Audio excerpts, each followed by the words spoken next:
네, 오늘 에스더 4장 전체를 살펴보도록 하겠습니다. 유대 백성 전체가 살육을 당하는 날짜가 정해졌죠. 12월 13일입니다. 왕의 의인이 찍힌 조서가 페르시아 전 지역에 공포가 되었기 때문에 이제 유대인들은 죽음의 날짜만 기다리는 그런 처참한 신기세가 되고 말았습니다. 그런데 한 가지 소망이 있는 것은 아직 11개월이라는 시간이 남아 있습니다. 그 11개월 동안의 시간 속에서 유대인들이 이 죽음의 상황을 반전시키고 역전시킬 수 있는 어떤 비결과 방법이 있을까요? 구원받을 수 있는 길이 딱 하나 있습니다. 그게 뭐냐 하면 에스더가 왕에게 들어가서 하만의 악행을 알리고 민족의 구원을 요청하는 것입니다. 그런데 이것이 쉽지 않아요. 왜냐하면 페르시아 왕궁의 법이 왕비라고 할지라도 왕이 부르지 않는 데 들어갔다가는 죽임을 당합니다. 에스더는 이 죽음이 두려워서 망설이고 주저하는 모습을 오늘 본문에서 보게 됩니다. 모르드게가 에스더를 계속적으로 설득하죠. 네가 포로로 끌려온 식민지 백성인데 지금 페르시아 왕비가 된 이유가 뭐라고 생각하느냐? 이때를 위함이 아니냐? 유대 민족을 죽음에서 구원하기 위한 하나님의 사명 때문에 네가 왕비가 된 거 아니냐? 네가 이 사명을 거절하면 하나님은 다른 사람을 쓰셔서 이스라엘 민족을 구원하실 것이지만 너와 내 집은 망할 것이다. 아주 뜨끔한 책망을 가하고 있습니다. 에스더는 이 모르드게의 책망을 듣고 이제 죽음을 무릅쓰고 왕에게 들어가서 민족을 살려달라고 요청하기로 결단을 내립니다. 이제 에스더서를 보면 결론적으로 이 에스더가 유대 민족을 구원하는 사명을 잘 감당합니다.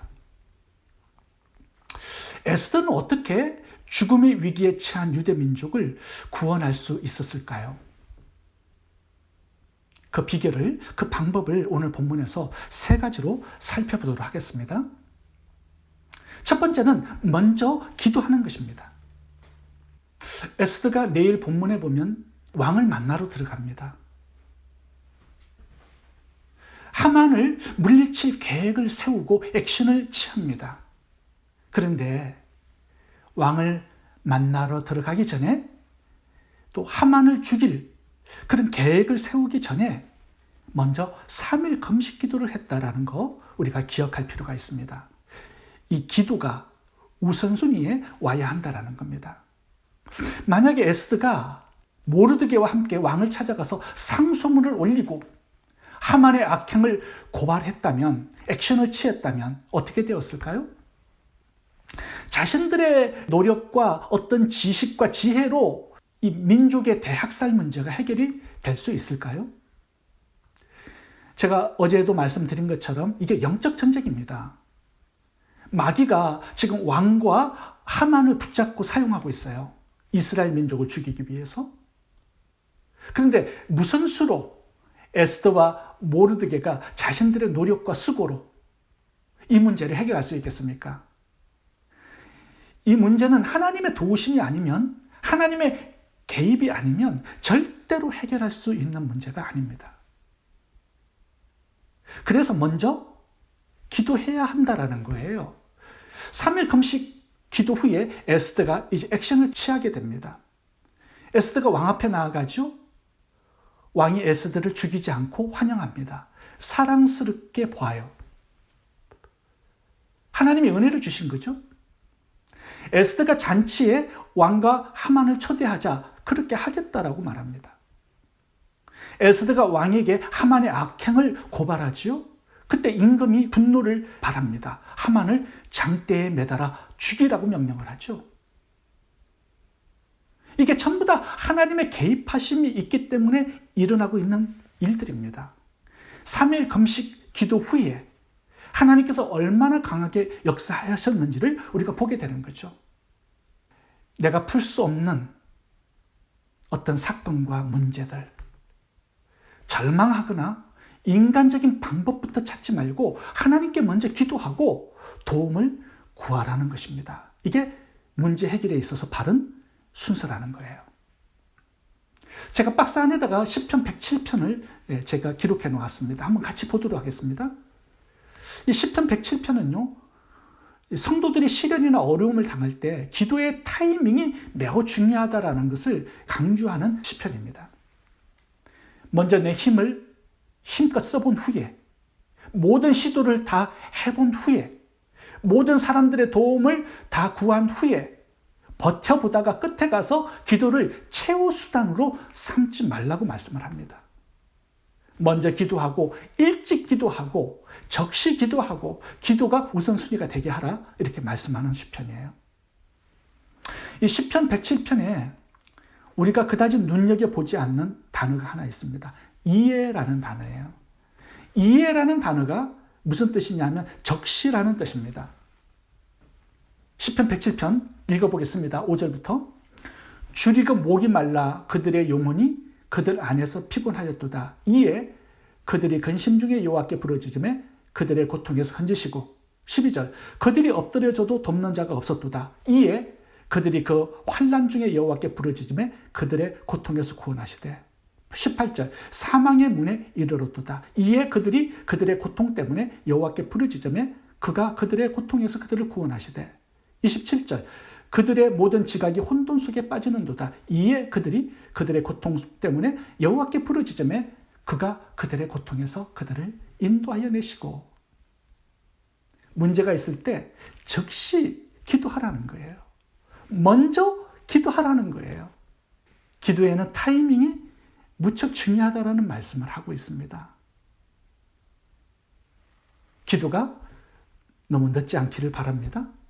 먼저 기도, 즉시 기도, 일찍 기도, 모든 것 다 해보고 끝에서 기도를 최후 수단으로 삼지 않기를 바랍니다.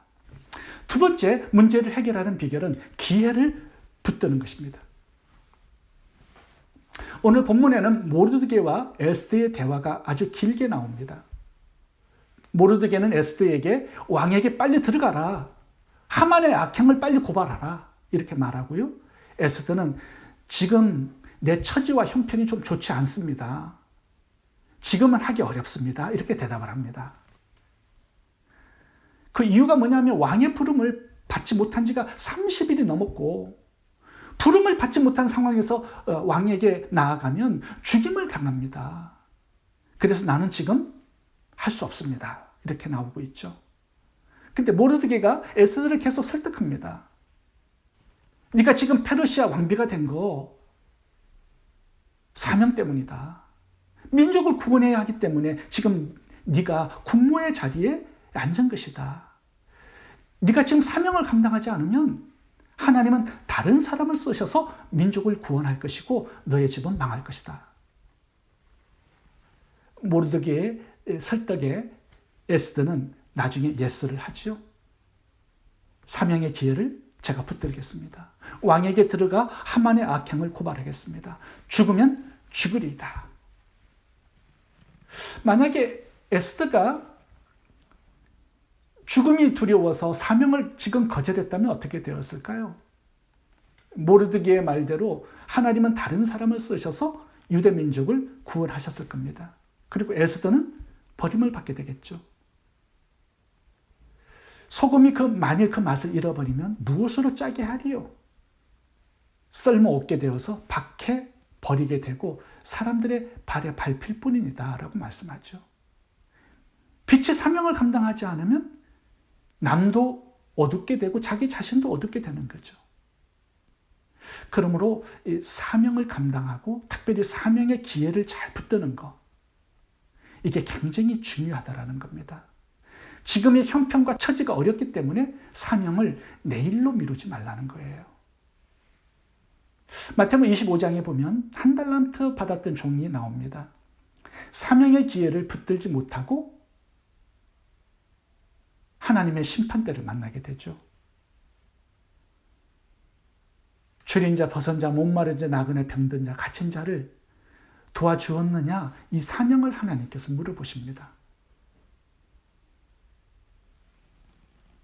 그 한 달란트 받았던 종은 사명의 기회를 잃어버리고 하나님의 심판대 앞에 섰는데 하나님께서 그 종에게 사명의 기회를 다시 주셨을까요? 아닙니다.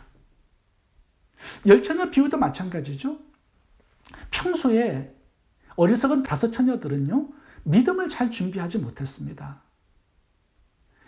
신부로서 신랑의 재림을 위해서 복음 전파의 사명도 감당하지 않았습니다. 믿음도 없이 사명도 없이 신랑을 만나는 날이 찾아온 것입니다.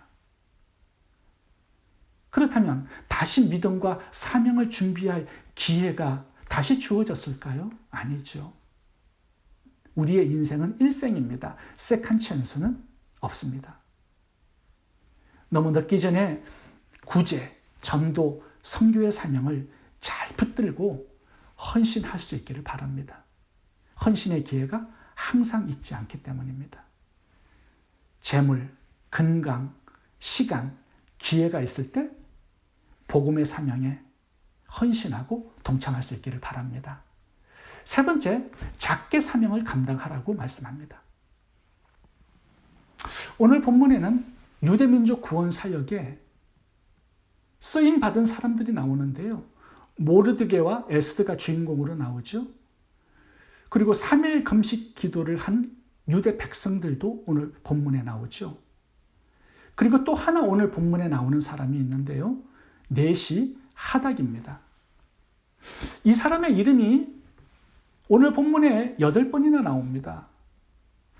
이 넷이 하닥의 사역을 매우 중요하게 오늘 본문이 다루고 있어요. 에스더의 일을 도와주는 궁중 넷이었습니다. 이 모르드게와 에스더 사이를 연결해 주면서 서로의 대화 내용을 전달하는 그런 역할을 맡았습니다. 오늘 본문에 나오는 두 사람의 대화가 전부 넷이 하닥이 전달해 준 내용들입니다. 하나님의 구원 사역에는요, 에스더 같은 주역도 필요합니다. 그런데 이렇게 주목하지 않고 눈에 보이지 않는 작은 사역도 하나님께서는 절대적으로 필요하다라는 것을 알려주시는 것입니다. 누구를 통해서? 넷이 하닥을 통해서. 우리가 성경을 읽으면 사도 바울의 사역이 대단하게 느껴집니다. 그래서 많이 주목하게 되죠. 사도 바울은 눈에 안질병이 있어서 잘 보지를 못했습니다. 사도 바울이 13권의 신약 서신서를 기록했죠. 혼자서 기록한 거 아닙니다. 대필해 주는 사람이 있었는데 그 사람의 이름이 더디오입니다. 당시에 공책도 없었고요. 필기 도구도 없었습니다. 그래서 사도 바울의 말을 대필할 때 더디오는 상당히 많은 수고를 했을 것입니다. 이 더디오와 같은 헌신자들이 있었기 때문에 신약 성경이 완성될 수 있었던 거죠. 우리가 서신서를 읽을 때마다 이 더디오에게도 감사하는 마음을 가질 수 있어야 합니다. 그리고 사도 바울의 서신서를 교회마다 다니면서 전달해 주는 사람도 있었습니다. 그 사람의 이름이 두기고입니다. 더디오, 두기오. 이 두 사람이 사도 바울의 사역에 굉장한 동역자들이었습니다. 이 두 사람이 있었기 때문에 13권의 신약 성경이 기록되고 완성될 수 있었던 것입니다. 하나님 나라의 작은 사역들이 많이 필요하다는 것을 알려주는 것이죠. 오늘 본문에 모르드게와 에스더의 이 관계를 한번 생각해 보겠습니다. 모르드게는 에스더 한 사람을 입양해서 말씀으로 양육을 했습니다. 당시에 부모가 죽은 이 에스더를 자기 딸로 입양을 해서 키우고 말씀으로 양육하는 거 굉장히 작은 사역 같아 보입니다. 그렇죠? 근데 모르드게가 이 작은 사역에 소홀히 했다면 어떻게 유대 민족을 구원하는 이 사역이 오늘 가능할 수 있었겠습니까? 결코 작은 사역이 아니었다라는 거죠. 한 사람을 말씀으로 양육한 게. 오늘 내가 하고 있는 말씀 묵상, 기도, 예배, 작은 헌금. 작은 것이 아닙니다. 미래에 엄청난 사역이 될 수 있다는 거예요. 이번에 우크라이나 전쟁 난민들을 돕기 위해서 저희들이 구제헌금을 했습니다. 동부에서는 백양순 권사님을 중심으로 모금을 했고요. 또 저희 교회도 모금을 해서 전체 8,000불의 헌금을 모아서 보내드렸습니다. 작은 헌금 같아 보이죠? 아니죠. 미래의 우크라이나 재건 사역에 기초를 놓는 그런 헌금이 될 수 있는 것입니다. 저희 교회가 매년마다 여러 명의 선교사님들을 후원하고 학교와 성전 건축을 후원하고 있습니다. 성도님들이 드리는 작은 헌금이 미래에 어떤 위대한 사역의 열매를 맺게 될지 아무도 모릅니다. 오늘 본문에 나오는 유대 백성들의 3일 금식기도, 4시 하닥의 작은 사역, 더디오, 두기오의 사역, 이런 사람들처럼 작게나마 하나님의 명령하신 사명을 실천해 보시기 바랍니다. 우리들의 작은 사역들이 모아져서 하나님의 큰 구원 사역을 완성하게 되는 것입니다. 오늘 본문의 결론을 살펴보고 마치겠습니다. 사명을 위해서 헌신할 때 하나님께서 주시는 복이 많다라고 말씀합니다. 에스더가 비록 죽음의 위험은 있었지만 죽음을 각오하고 왕에게 나아갔을 때 어떤 결론이 주어졌을까요? 첫 번째는요, 하만의 악행이 밖으로 드러납니다. 하만이 장대에 매달려 죽게 되죠. 대역전과 반전이 일어납니다. 두 번째는 에스더가 30일 동안 왕의 부름을 받지 못해서 평생을 후금처럼 살게 될 수도 있었습니다. 근데 에스더는 사명을 감당한 후에 왕비의 자리를 다시 회복하게 됩니다. 세 번째, 또 하나의 축복은 모르드게가 페르시아의 총리 대신이 된 것입니다. 네 번째, 에스더는 페르시아의 왕비, 모르드게는 페르시아의 총리 대신. 유대 민족은요, 당시에 가장 강력한 민족을 이루었습니다. 누가 감히 무시할 수 있겠습니까? 다섯 번째, 불임절이라는 이스라엘의 축제가 생겨났습니다. 마지막에는요, 에스더라는 성경이 기록될 수 있었습니다. 이것이 우리가 사명을 감당할 때 하나님께서 주시는 풍성한 축복입니다. 지금 당장 나의 형편과 처지가 어려워도요, 하나님 명령하신 사명에 헌신하고 충성하다 보면 우리의 어려운 형편과 처지가 펴지게 될 것입니다. 그리고 하나님의 놀라운 대역전과 반전이 내 인생에서도 일어나게 될 것입니다.